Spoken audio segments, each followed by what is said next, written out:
Hello and welcome, everyone. Thank you so much for joining us. Today is our Leading in a Crisis virtual summit, actionable business and HR strategies for navigating crisis and change. And today we have Dave De La Rosa with us. Hello, Dave.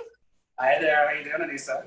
Doing great. I'm so glad you've joined us. And his talk today is EQ 2.0 during this COVID-19 time. So I think that's a very timely topic, and we've got a lot to cover. Literally, this particular content, Dave was just telling us that it's about 5 hours worth of rich EQ, emotional intelligence content. It's kind of squished down to about 45-50 minutes. So we better get underway. So thanks again for joining us. I want to say thank you to our sponsors very quickly. I want to say thank you from my heart to the Whitmarsh Consulting Group, who has helped us put on this Leading in a Crisis Summit. And boy, has it been a few months of crisis. So thank you, David, and your team of multi-channel marketing experts. We really appreciate you.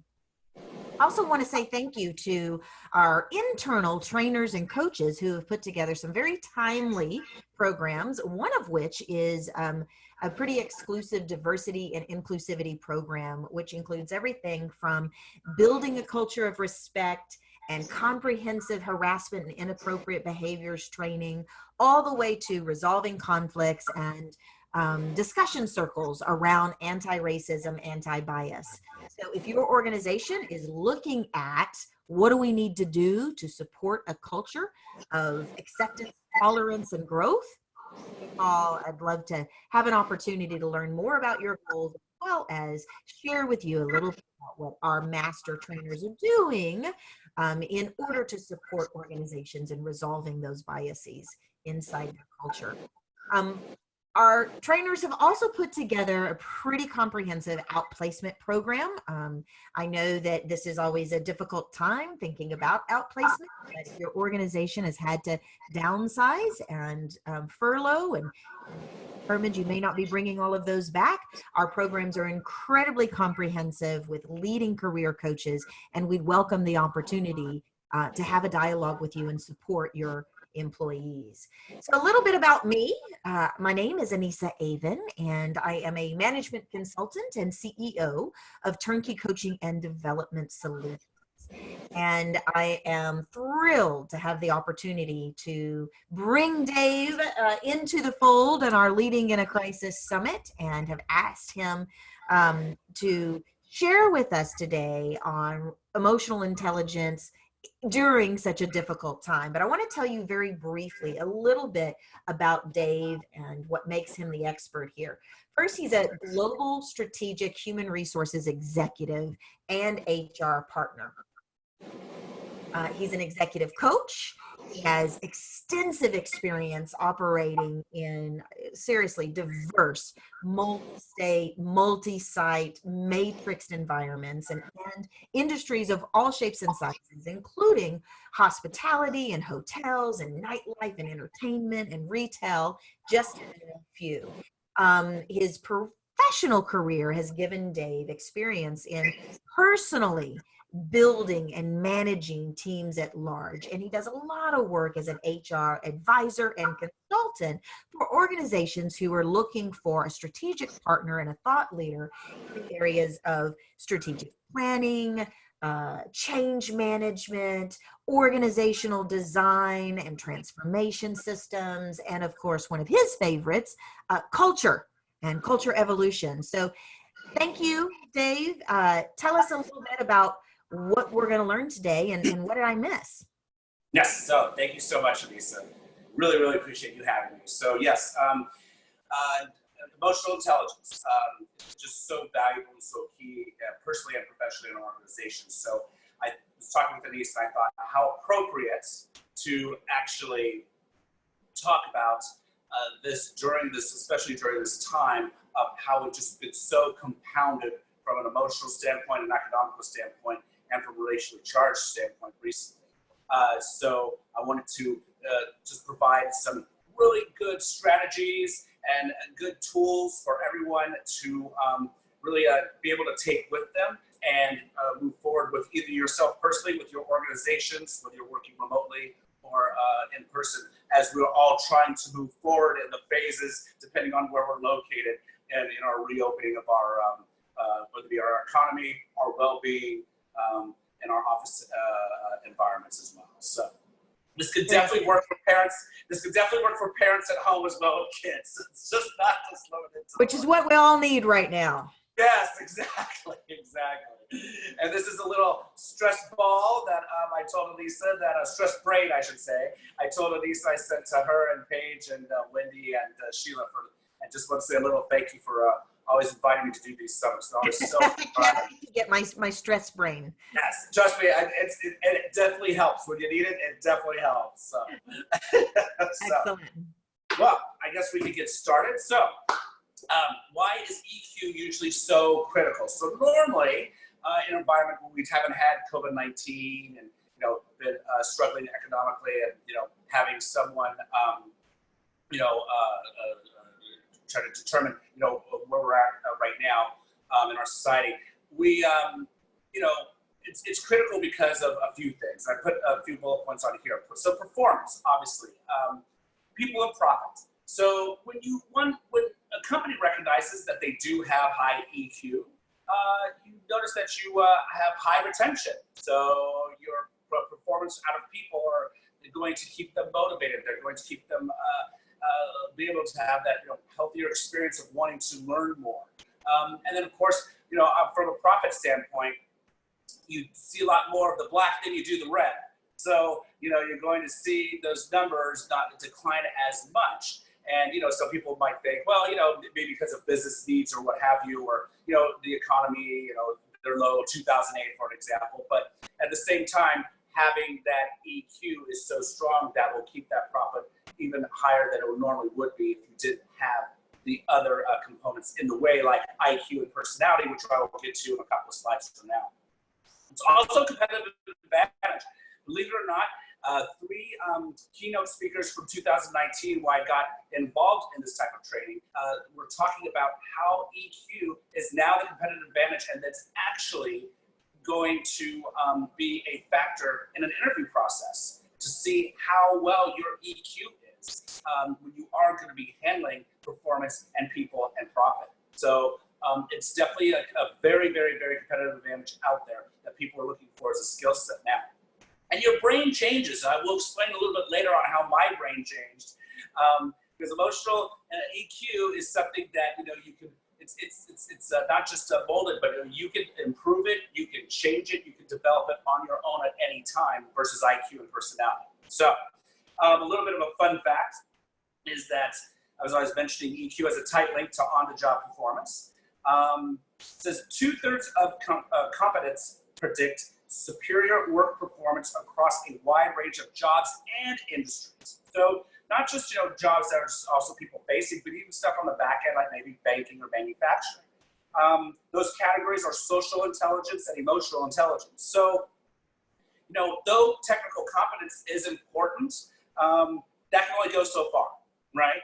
And so it's really, really important to really understand the social and the emotional intelligence component of it, because that research shows it's pretty much proof of what's happening out there in the world today. And Anissa, what is the primary reason why people leave their jobs? The one reason, the primary one why people usually leave their jobs. It's managers. Yes, exactly. Mm-hmm. Ding, ding, ding. Managers, benefit management. Yes. So these are so normally and this will help you as well. But these skills and these practices and these tools that I'm going to provide you all today with is going to help you get to a place where you're going to be able to think and scratch your head and hopefully look at yourself and say, what, maybe I do need to modify something that will be more productive in the way I approach things. So, what was the study that you quoted, Dave? You know what? I didn't write down the study. I'm sorry. I just wrote down. That's all right. You can send me an email later. Okay. Yeah. And I'll make sure it goes on the portal for everyone. Perfect. Yeah, I do have those references. I just didn't write them on the card. So you got it. Perfect. Okay. And then if we go to the next slide, please, Anissa. Thank you. Oops. So, now the next one. Oh, Should be, there. yeah, that one. Yeah, there you go. Perfect. Okay. So, I was mentioning why EQ was so crucial before. Now it's even more crucial now. So we're talking about the emotional shakeup, economic shakeup, and of course the racially charged environment that's been taking place. So obviously the emotional shakeup was the coronavirus, right? It was the unknown, the roller coaster of, beliefs, of research, of data, that we were hearing different types of, information just being thrown at us. I don't know about everyone, on this call or who's going to watch this, but I remember very, very, very specifically on week 1, which is the week of March 16th. I actually literally paused. I was just, listening to our governor, local governors here, Cuomo and Murphy, listening to the president, listening to Dr. Fauci, and trying to see, wrap my head around what this all meant, how it became, what it was about. So it definitely took an emotional toll where I was sitting there going, what is going on? And, I was calling people I would have never called in years to find out what's going on. So, more than ever now, we need emotional intelligence. The economic shakeup. Just last week, 1.5 more million of Americans applied for unemployment. I mean, just last week alone. And for those of you who, I live in Hoboken, New Jersey, so right across the river from the city. But for those of you who are familiar, may have known, places like the Omni Berkshire Hotel, right there in the city, a beautiful, gorgeous hotel landmark, is closing their doors permanently. Wow. So it has really, really, really taken a toll, on a lot of businesses from an economic standpoint on how we're going to get this, money machine going here in our country. And then, of course, the absolute beyond heinous act of the police officer that murdered Mr. George Floyd. Then you compound that, there, and as you're trying to get people to wear masks, socially distance, you have people who are saying enough is enough, and they're going out there and they're protesting, and they are furious, and rightfully so. Yep. They want their message heard. They want their voices heard. So you have all these components just piling on within less than a 3-month time. And I saw an interesting segment this week. Can't remember if it was Monday or yesterday on Good Morning America. And for those of you who are familiar with Deepak Chopra, he actually has started an organization called Breathe 8, and it's in memory of George Floyd. And what it is that, and it's a perfect example of emotional intelligence. He has a group of people who meet in a park, and they do meditation. And what they do is they are silent for 8 minutes and 46 seconds, and all they're doing is breathing. And so everyone who enrolls, any kind of proceeds, all are being donated to those causes, for Mr. Floyd. But I thought, wow, what now that's such a powerful message. And he even said, he goes, people are furious and rightfully so. However, when you do things like that, those types of exercises, then you have a clearer mind when you're going out to deliver your message. And I think that's just so, I just applaud him for what he's doing. So I thought I'd throw it out there and mention it. Very good. You said it's called Breathe what? Breathe 8. Breathe 8. Okay. Breathe 8. Yeah. Breathe 8. Breathe 8. So, all right, Anissa, next slide. Yes. So, okay. So it's very unique. So this is our Venn diagram here. As you can see, it's EQ that I'm harping on, and I'm also going to talk about IQ and personality and what exactly those mean. For example, EQ is a set of skills that I was talking about, and I'll be talking a little bit more about as we go on through this presentation. EQ is something that's molded. It can be improved. It can be changed. That's the beauty of EQ. So you can do this when you're 2 years of age or 82 years of age. You have control of how that skill set can be delivered and how it can be used in your everyday life. IQ is more about natural ability, right? So not what you know, but your natural ability. So Anissa, question for you. When do you think your IQ, at what age is your IQ stabilized by? What age do you think? Take a guess. Well, I'd like to believe is different than what my guess is. My guess is that your IQ is pretty much developed by the time you're 13, 14? Okay. that's a close number. Research says that it's usually between 8 and 9. So Wow. it stabilizes at 8 and 9. And usually it will stay that way all through the age of, take a guess of what that number really think is. 50. Okay, a little off. The researchers say 67.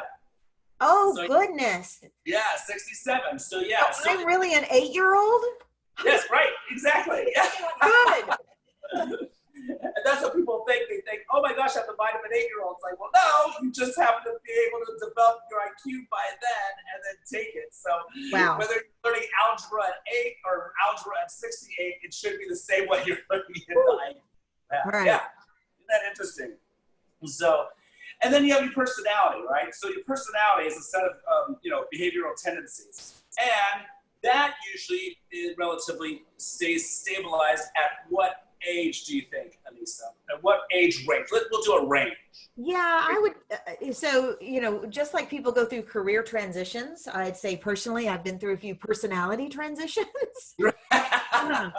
And thank goodness, because my 18-year-old self that would be the guess that I would have for the majority of people. By the time they're 18 to 25, that's their basic personality is my guess. Oh, how wrong am I? Great answer. So 20 to 25 is what the researchers said, is when it stabilizes. And it's funny, Anissa, that you said, this is why I love this presentation so much, the 5-hour one especially, because it's this interaction. And these light bulbs pop up. And for me, the light bulb that you says that, you have these personalities that have changed throughout your career. Remember, it's not your personality that changed. It's your EQ that changed.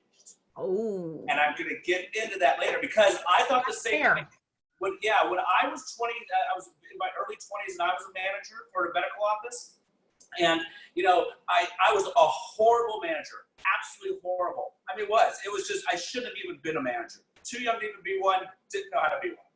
Then when I came to my age now, which I'm 47, I thought to myself about a couple of years ago, I said, wow, I changed, my personality changed from there to there. And I had someone remind me and say, it wasn't your personality. It's what you were doing to manage yourself, to manage your social awareness, to manage your relationships that you build that changed. Because you still have the same vibrant, energetic personality when you were 20. Yeah. You just have a different outlook from an EQ standpoint. So the personality never changes. It's the EQ that changes. That's that makes perfect sense. Yeah. So I thought I'd point that out. More fun. Oh, wait. Well, you can keep it there. Oh, yeah, it's okay. I was going to say, okay. That's right. More fun facts, and I'm just looking at time. Okay, good. More fun facts for you, Lisa. This is about performance within the three, in this Venn diagram, okay? So personality. These traits predict that between what percentage of performance with certain jobs. So what do you think the percentages of personality you think? Well, I think that there's some tendencies of certain personalities to fit better at certain roles. A sportscaster has got to have some level of extra vert in them. Whereas someone that is a programmer that's really comfortable behind a screen all day may not have to have that. So I consider extrovert, introvert part of a personality. So my guess would be 40 to 50%. Okay, now that's a good point. The researcher says actually between 4 and 9 would be personality. Like number 4%? 4%, yeah, personality, right. Wow. Yeah.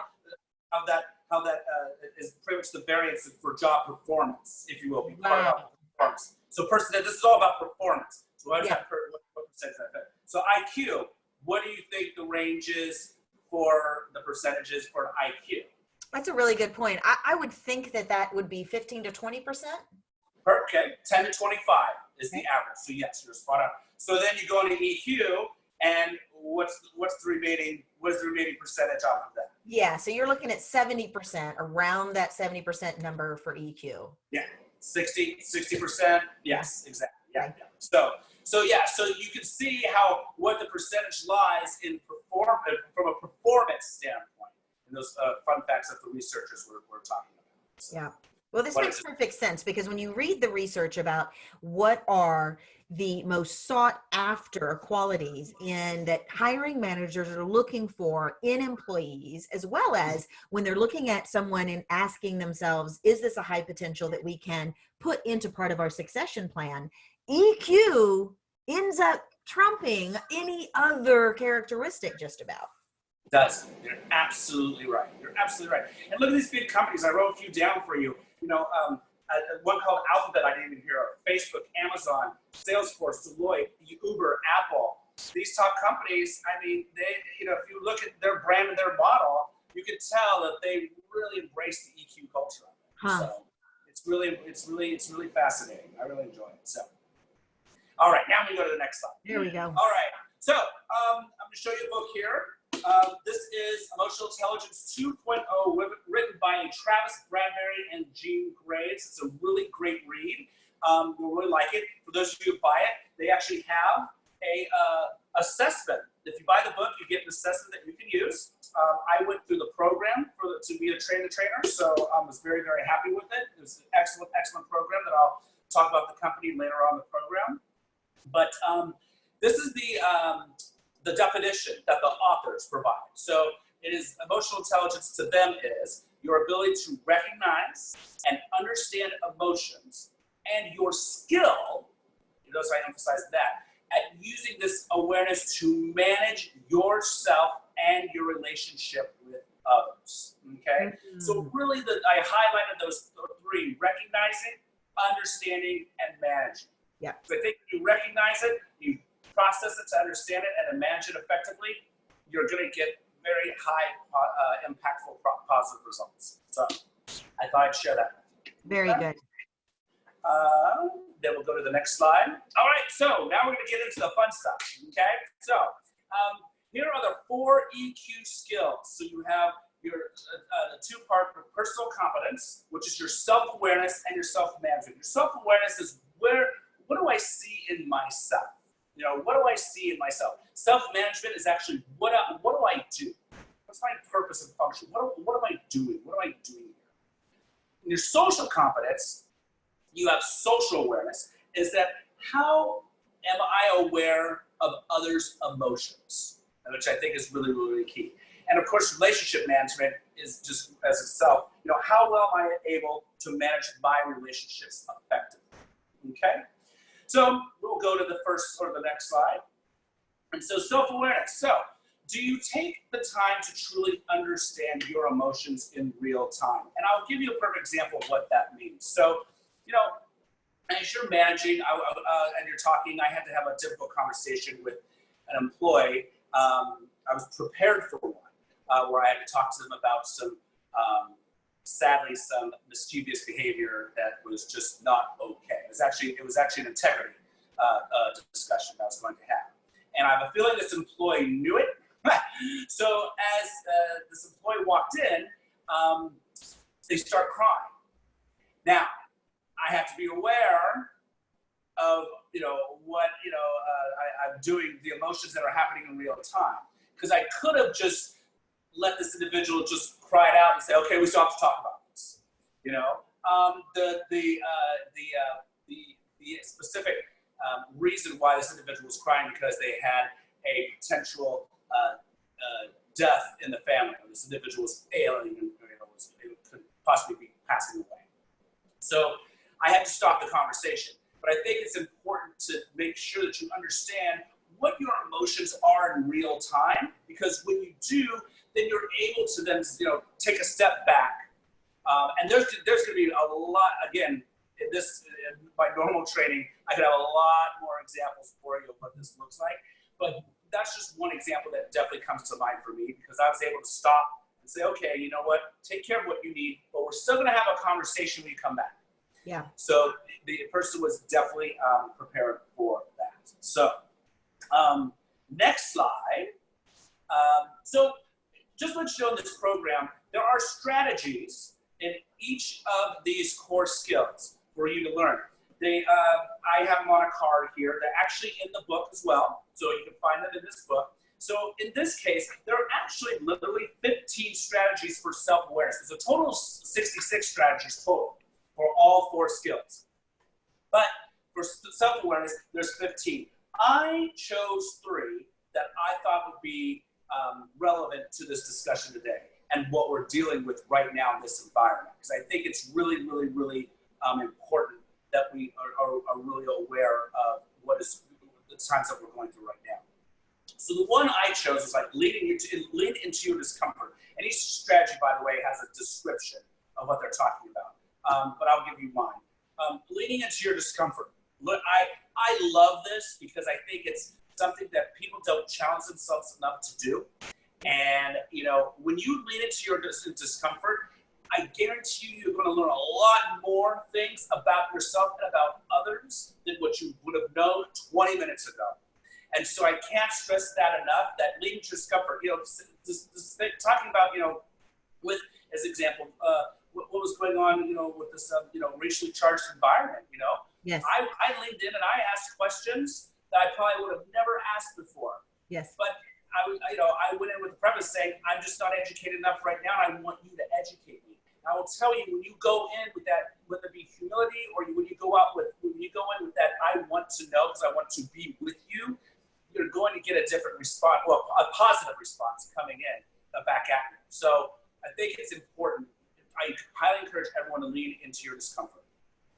Visit your values. Grab a piece of paper and write them down. You know, list them out. What are your values? You know, what do you want to have more of? What do you want to have less of? What do you want to, you know, what's missing? What do you want to improve on? I think that's another way of really being more aware of who you are as a person and what you value so that you can value others. And seek feedback. You know, I can't stress this enough as we're talking about these different skills. If there's one that you feel you're struggling in, I always like to say, go to the expert.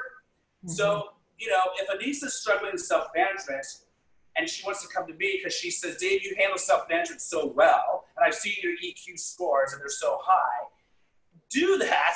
I'm not trying to brag, no, right? But do that. And vice versa. If there's something that I need to learn from Anissa with one of these core skills that she's probably highly confident in that I'm not, or highly skilled that I'm not, I'm going to reach out to Anissa because at the end of the day, you know, you want to be well-rounded in this. You want to understand how to be more self-aware. So I think this is, you know, those are the 3 things I would encourage people to do during this time when that we're going through. You know, and you will probably get to this in a moment. So push pause on this question, if you will. These 3 things alone are something that those of us who are HR friends on the call and that will be listening later, you know, you've come from an HR background. How would you support an organization in leaning into the discomfort of, let's just say, the difficult conversations that we're having to have with one another, and specifically around race and anti-racism and biases? How might an organization take just this one concept or all 3 concepts and put together something that allows their culture to have a conversation that needs to be had? Excellent question, and no reason to hit pause. It all starts from the top. Mm-hmm. If the top doesn't believe in it, it's not going to happen. The top needs to understand how important this is, and the earlier you can get to the top to make them understand it. So when, sadly, it's the sad truth that when this stuff does happen in the future, and not just from a racial standpoint, from a natural disaster standpoint, but those difficult conversations that you have to have, they're going to be easier to actually have, and people are going to be more educated. Yeah. So this is where when we don't lean into that discomfort and, you know, talk about, you know, the hot, difficult topics that people don't want to touch, then you're not even giving yourself an opportunity to really improve the organization and improve people as leaders and individuals just in general. So you're just robbing yourself. But I'm so glad you asked that. It has to start. If it doesn't start from the top, it will not happen. Period. I hope that answered your question. It did. And you know, I think that folks who aren't leaning in, because this is uncomfortable, having those conversations with our staff, having those conversations amongst peers, it's challenging and uncomfortable, and we're not skilled at this. And I think that organizations who are turning a blind eye or putting their heads in the sand or only checking a box, there's going to be a reckoning. We're already seeing that with employees who are like, this is why my organization is racist. And that's something that's going to continue to happen, I think. Absolutely, without a doubt. Without a doubt. Take, for example, Juneteenth. Yes. Some organizations really, to your point, head in the sand, and there was just, I mean, just a fury going on. Yep. Where some organizations put their head out of the sand and was very proactive about it.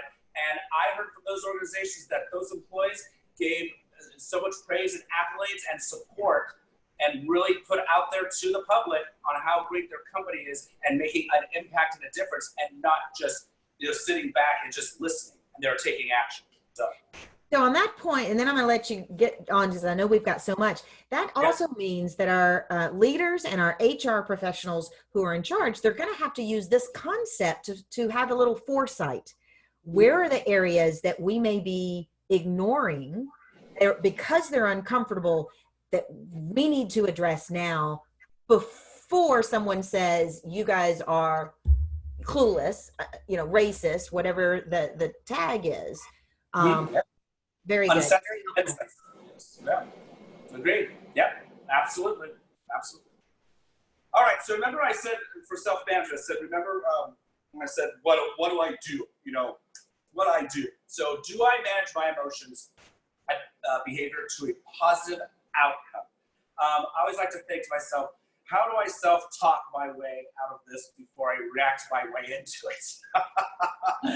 So self-management, I think, is so key. And I'm going to have a specific personal example of where my self-talk got me into a negative result versus a positive result. Yeah.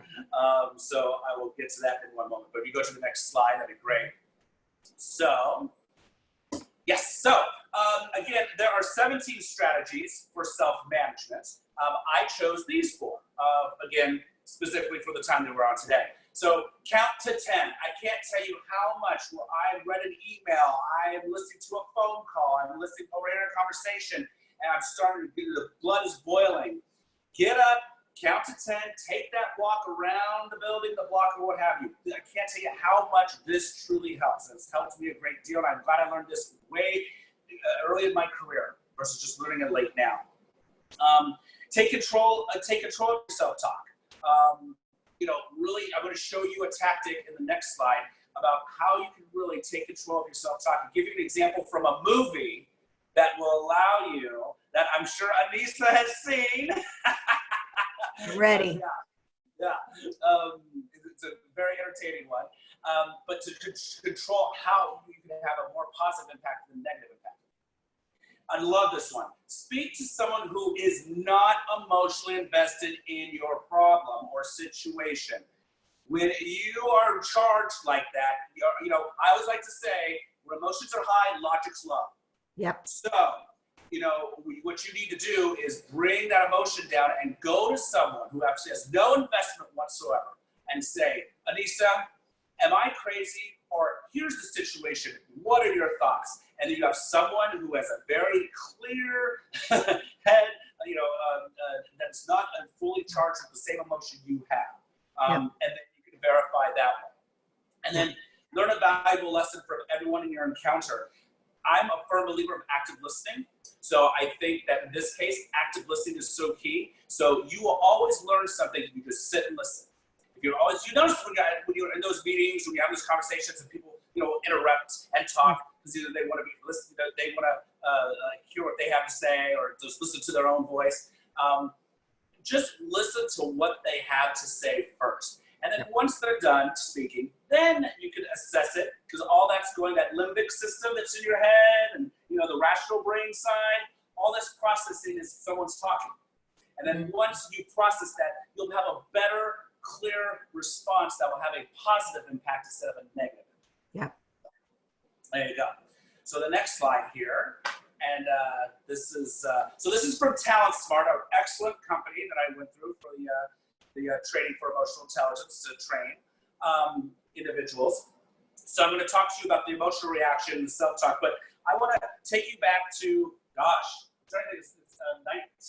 could have been 83, maybe 4. A League of Their Own. Anissa, do you remember this movie? A League of Their Own? Absolutely. Hanks, Rosie O'Donnell, Madonna, Gina Davis, I believe. Yep. So I played a softball with one of the stars in that movie. I can't remember her name at the moment. I did. Oh, really? How cool. Oh, that's great. So remember, Jimmy Dugan was his name, and he was for the Rockville Peaches, I believe, Rockford Peaches. Yes. Right? Mm-hmm. And he was having a challenge with a woman by the name of Evelyn, who was just not making the plays. And so the first time, if you notice, there was a negative impact. The first time she made that mistake, and he was going like this, going, Evelyn, Evelyn, right? And then the negative impact was the morale was down. Evelyn starts to cry. Rosie O'Donnell tells Jimmy, back off, Jimmy, and he goes, zip it, Doris. Remember that? Yeah. Yes. So that became a negative result. So the trigger event was obviously Evelyn made a mistake. The emotional reaction was without thinking. So it became to all those negative results. So Jimmy Dugan didn't have any kind of self-talk whatsoever. Now, go to a few scenes later where Evelyn makes the same mistake. And then at the end of the inning, he goes like this. And then you see him, and he's controlling himself. He goes, you might want to work on that next season, to improve. Is it okay? And he's holding his chest. But if you notice then, same trigger events, emotional reaction, he actually, between the time he was calling Evelyn over and she got there, he was self-talking it through. Yes. And what did the positive result happen? There was more patience. He was able to explain what she should work on, so he was processing that. And then Evelyn smiles and walks away happy, saying, oh my gosh, I completely understand what's going on.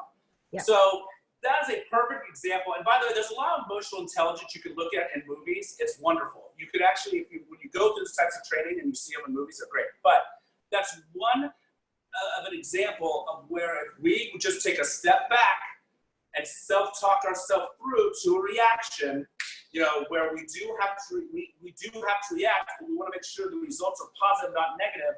That's what you want to try to do, is build that strength of self-talk in your head. So I have a quick question about the self-talk model. When you're training it and using it with employees and training HR professionals, et cetera, self-talk in the past has gotten a kind of a bad rap. The whole, affirmations in the mirror, and I'm an affirmation person, so I'm not trying to make fun of that. But in the corporate environment and organizational environment, sometimes the whole, you got to pause and you got to talk to yourself doesn't exactly get open arm reception. How are you teaching this in a way to where people understand this is to your benefit to catch it and move it in the positive direction intentionally? So that was going to be my next, you just rolled me right into my next slide. I didn't know it, but here we are. That was my reaction. So let me set up the stage. I'll make it quick, but very impactful so you can understand, is that this happened to me personally. I was working with my boss, my boss. I have been in the career sector, public career sector or private, for 24 to 26 years, okay? What I'm about to tell you, I've never said to a boss before, ever. But my boss was pushing my buttons about a presentation that we had to roll out to the employees about modifying our benefits package. And he just kept pushing and pushing and pushing. And I looked at him and I said, shut up. I have never, ever spoken to a boss like that. Ever. He looked at me, and then I caught, right as the word up came out of my mouth, I completely caught myself. I became numb. He looked at me. I looked at him. He stepped out, and he came back 5 minutes later, and we just kept going. There you go. Yeah. So, and we both looked at each other at the end of the dialogue, and I said, listen, because I wanted to apologize to him. And he goes, I get it. I get it. And he realized that, you know what, I shouldn't push people so far. If I should just, just prove my point and move forward, I'm gonna get a lot more people. But now I've just wasted 15 to 20 minutes of this time that's not even productive, because one's cooling off, one's trying to get the composure together, one's trying to, get back on track on the end goal of just making a great presentation. He realized that. So I tell people, really it's so important. That pause cannot be more important than anything. Yeah. Because if you don't, then it's just going to be counterproductive, destructive, whatever word you want to use. It's not productive, right?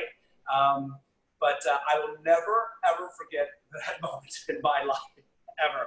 I thank God him and I are very, very, we're so much friends. We're family friends. That's awesome. But still, oh God, yeah, that was a moment. Well, and if the two of you had not also had some emotional intelligence, it would not have ended the way that you just described it. Well, it's funny you say that, because his emotional intelligence is absolutely horrible, and I love him. So if he ever watches this, he'll admit it, but or maybe not.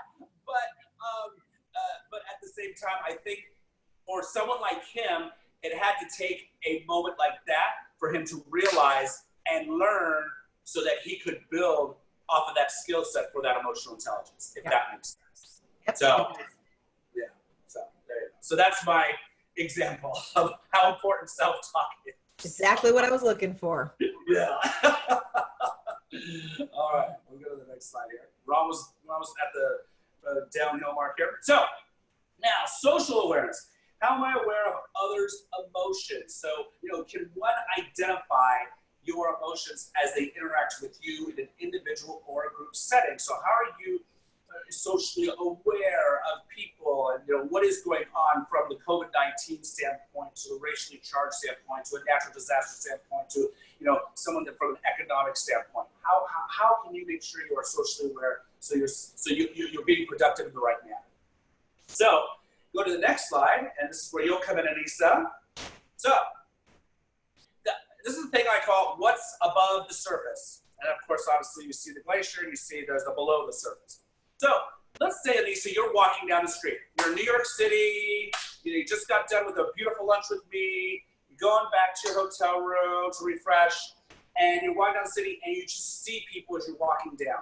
Yes. What is above the surface? What things can you automatically identify when you see people? So I can identify, is it cold? I can identify. I'm sorry, in people. So if I see you, I'm going to see a white female, as an example. Yes. Yeah. Okay. So I can see what color of their skin. Yeah, I can see their socioeconomic status often. You can see whether or not they're happy, they're sad, they're stressed. There's a lot of assumptions that go on. But you can make those assumptions about people that you just see in a nanosecond. That's right. Absolutely. Absolutely. Now, what are things that are below the surface that you would go to walk by those same people, but you would not be able to see? What kind of characteristics would you feel that you would think, oh, I didn't know that. I didn't know. Just a few examples. Some folks, I've had this experience before, where they have an angry face on, only to discover later it wasn't angry. It was tortured because they just lost someone they loved. Yes. And so those are the reasons for happiness, sadness, distress. And I've got a neighbor that I absolutely love. He calls his face his angry face, but his wife says that's because it's the only face he has. He's so much more loving than his face would ever tell you. We adore him. But for a year or so, when we first didn't know him, we thought he was the angry man. Right. And that's what this conversation reminds me of, is how what's below the surface is really who a person is. It's not what we who don't know those people assume. Well said. Thank you, Lisa. Well said. I knew you were going to nail this each time I was But yeah, and things like education, economic, family life, if they're married or not, you don't see, that's all below the surface. Their values, their religion, what they're feeling really truly could be. Health. Someone may be ailing. We don't know that. So there's there's things that are actually see, and that's what social awareness is about, is being aware to actually be able to say, okay, wait a minute, something might be going on here that I'm not aware of, that I need to really, use my emotional intelligence to find out what's going on so I can make sure this person is taken care of, without a doubt. You can go to the next slide. And so there are 17 strategies in this skill set. I did these 4 that I thought were really important. Greet people by name. I think that a name is so important. It really is. And if you don't know how to pronounce it, ask how to pronounce it. Because, a name is a name. I was dating this guy, Peter, and I called him Pete one time, and he flipped out on me. He goes, "It's Peter." And I go, "Oh, okay." So, you know what I mean? So it's important, that's the reason why our name, like I go by Dave. Some people call me David. I don't get that charged up by it. I'm okay. I'll say it once, you can call me Dave, it's no problem. If they keep saying David, I don't get that stressed out. But a name really goes a long way when you remember someone's name. It really just shows that you're really into that. Practice the art of listening. Can't tell you how active listening is so key and so important, especially that self-talk I was talking about earlier. Yes. Step into their shoes. And I have an actual situation I'll talk to you about in a second with that. And seek the whole picture. I think those 2. And if you notice these strategies, you'll see that some of them overlap into other skills, right? So some of these could actually be in your self-management or your self-awareness, right? The strategy part, or the relationship management. So some people might be looking and saying, oh, I can actually use that in self-management. And it's so true, you can. But these are just strategies that have just been assigned to the social awareness component just because they mainly work in this function here. But I'm gonna, Lisa, you brought up a good point. And this is where I might get vulnerable again, so I do apologize. But I was working at a company back in 2004, and there was this security agent that was spot on. He'd been with us for 6 months, never late, always completing his assignments, walkthroughs, etc. And then all of a sudden, I saw these write-ups coming through my desk, and I was like, "What is going on?" And so, the guest relations director said we might have to fire him. And I said, "Well, why?" I go, "Just for this." I said, "What's going on? Have you found out what's going on?" He goes, I just don't have time for that right now. He's all, "But I'm running a business." I said, "I get it," but I said, we're dealing with a human component. Maybe something's going on we don't know about. So then I said, you know what? I'm going to bring this guy in myself. So I brought in the guy. I said, "Hey, can I talk to you?" I go, I don't know if you know this, but I'm aware of your attendance and your disciplinary record. And I said, I'm really struggling to find out what's going on because 6 months ago, you were the opposite of this performance. I said, "What is going on?" I said, I just don't get it. And he looked at me and he said, "I've been diagnosed with HIV. And I can't hold it together then, and I can't hold it together now." And I just sat there and I thought, oh my God. I go, that boss is this close away to just ending this guy's career, not knowing what this guy's been going through for the past 2 weeks. So I said, "You know what? I need you to take a couple of days off and let's regroup and tell me how we can help you." Of course, I marched into his boss's office and said, "This guy's going nowhere." This guy's staying close. Yes. Like there's absolutely no, and of course, I didn't violate any HIPAA rules. I didn't tell him what he told me, but I just said, out of doubt, this guy's not going anywhere. We have some circumstances that we need to take care of.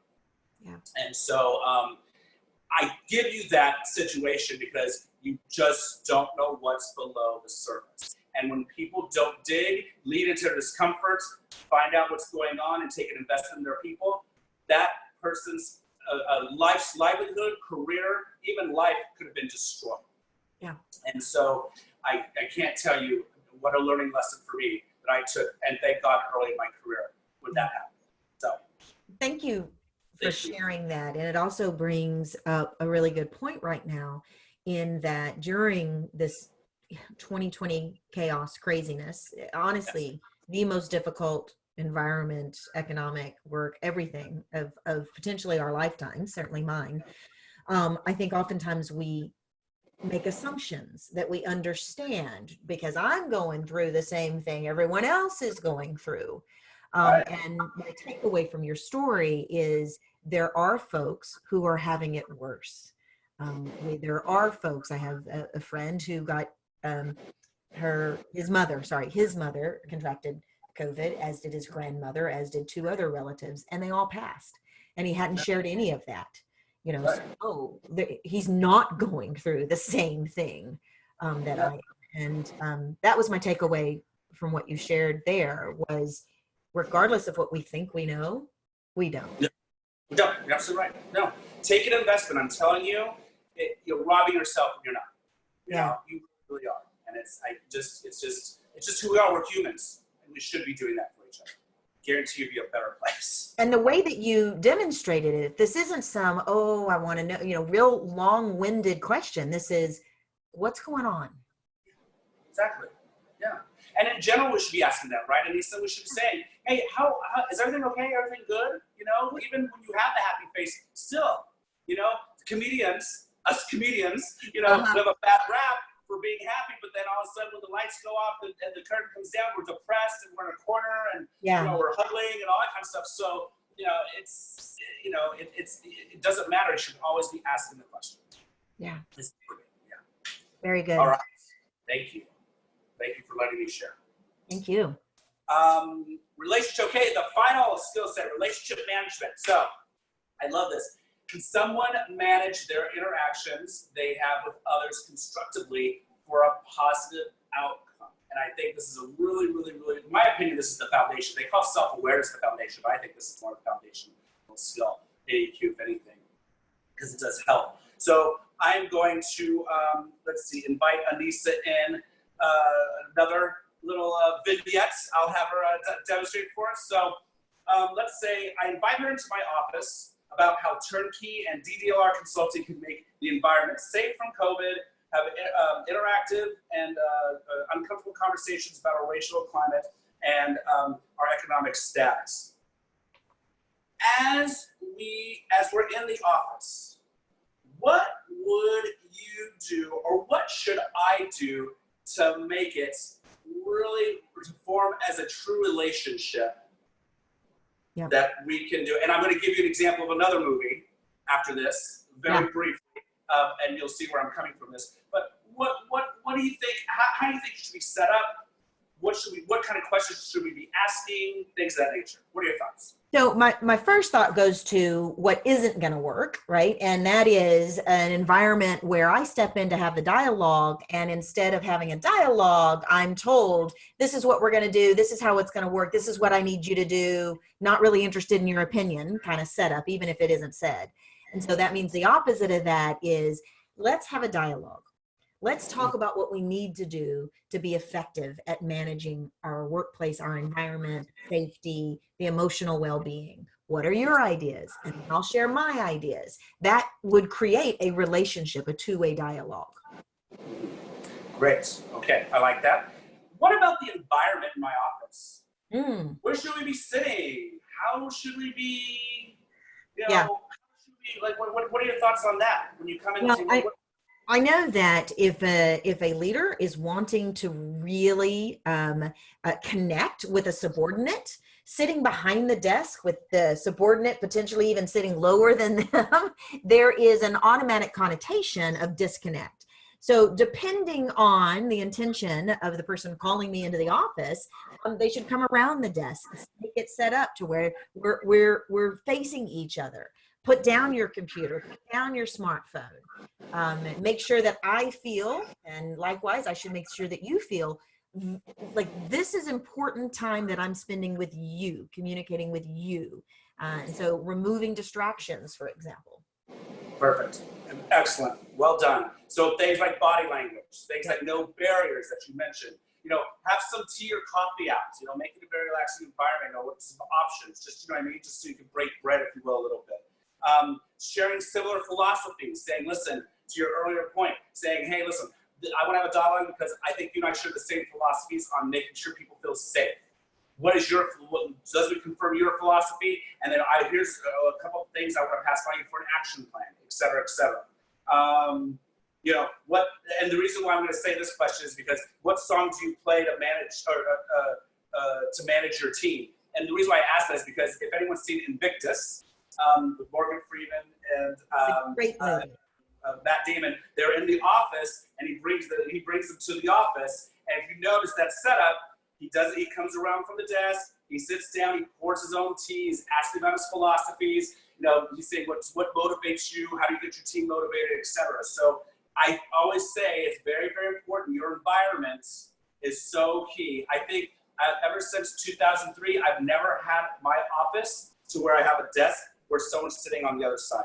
It's always been along the wall, and I've always had chairs around me so that we were sitting there.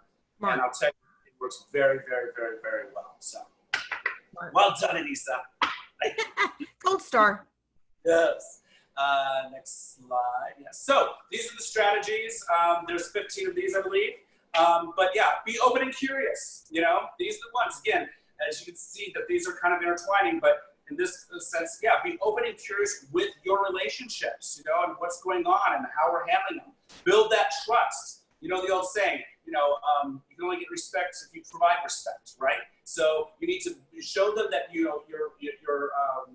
have an expertise. You're a subject expert. What's subject matter expert? I believe, yeah. You're knowledgeable in certain things. And if you're not knowledgeable, it's okay to say I'm not knowledgeable. I have no problem. Just to let you know out there. If I don't know something, I say I don't know. I'll find out. And if I don't go to a subject expert, if you will, I'll go to Google. Yes. I usually find out through Google, right? Yeah. Yeah. And then explain your decisions. Don't just make them. So I think to your point earlier, Anissa, when you're saying, just don't tell me what to do. If you're going to have a decision, explain why you're doing something. Just don't make something. Just make the decision, because then that person's not going to embrace what you're trying to dish out and what you're trying to provide in that organization. So I think that's so key. Very key.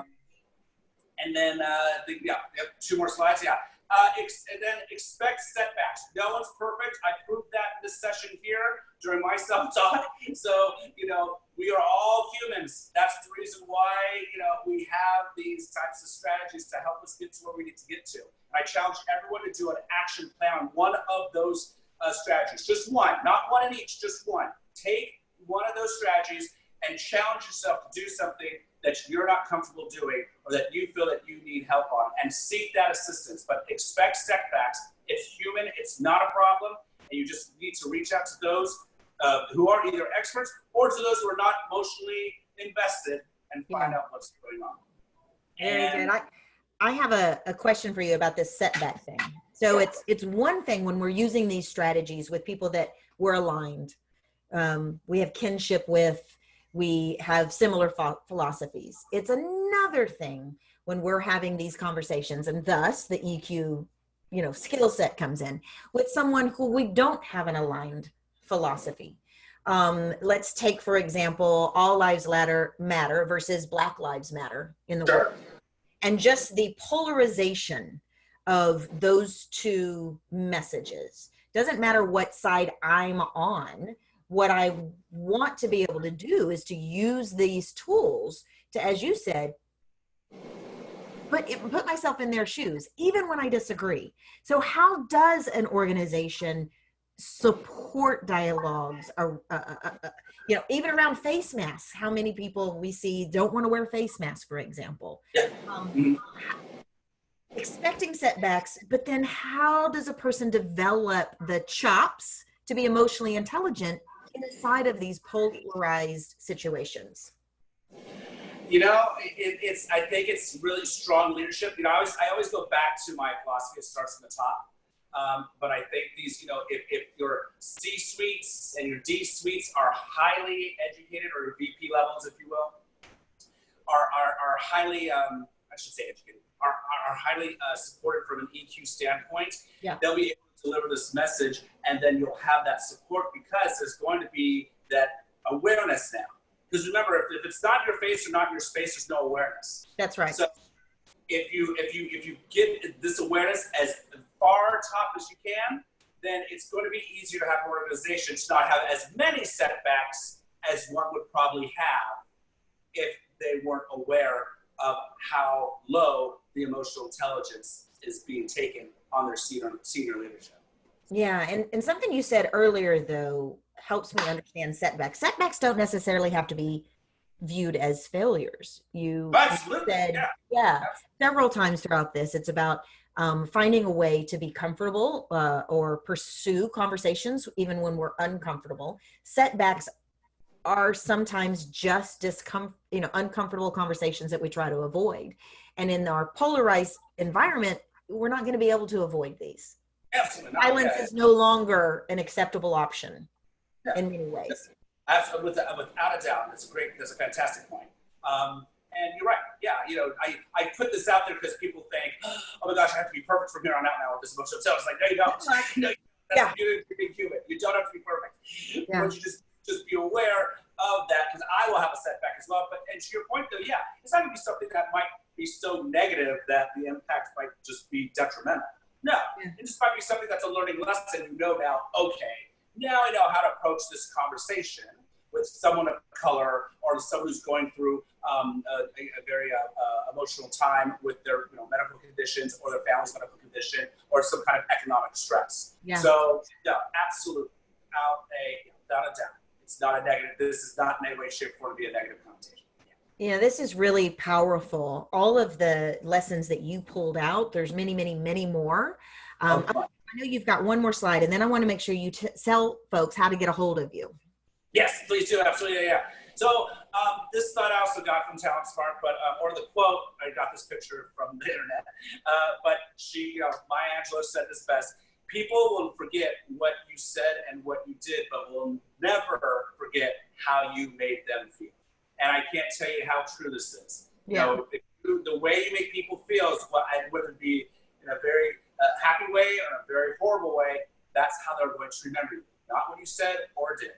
So that's that. I can't stress enough how powerful this quote from Maya Angelou is. So, my name is Dave De La Rosa, and you can get a hold of me at therealddlr@gmail.com. I'm also on LinkedIn, as you can see right there. So you can just send me a message to connect. And yes, please feel free to reach out. Talent Smart is the company that I went through. So if you want to know if this really interests you and you want to go through some type of a virtual training program, because right now they're not doing any kind of in-person facilitation, I can get you to an excellent resource within the company, both the sales and the in-house trainers, and they will take extremely great care of you. The content is amazing, it's excellent, and it's very relevant in any situation. So. Beautiful. And to be clear, you're also, companies are hiring you for HR consulting, executive coaching, training. Is that right? Yep. I sold myself short. Yes. Yes. I'm doing some coaching. So I do professional, personal development coaching, executive coaching. I'll do these things, these one-off emotional intelligence trainings or coachings. And yes, I've been doing a few handbooks lately and a few policy creations, especially post-COVID. So anything that is relevant for you, please feel free at any time to reach out. I'd love to talk. Beautiful. And Elise, thank you to you and your late ladies as always. You're all so great to me, and I just appreciate your time. Well, we love having you. This has been a really eye-opening conversation, and I've been studying EQ for a long time. Love the movie analogies. That always helps anchor it in. Thank you, folks, for joining us. We really know you've got a lot of options for how you spend your lunchtime, and you spent it with us. So I feel pretty special. Call Turnkey if we may support you or your organization in any way, or if you just have feedback for us. We'd love to hear it. So thank you for joining us. And Dave, as always, it was a pleasure. It's always a pleasure. Thank you. Thank you. Bye, everyone. Have a great day. Bye-bye.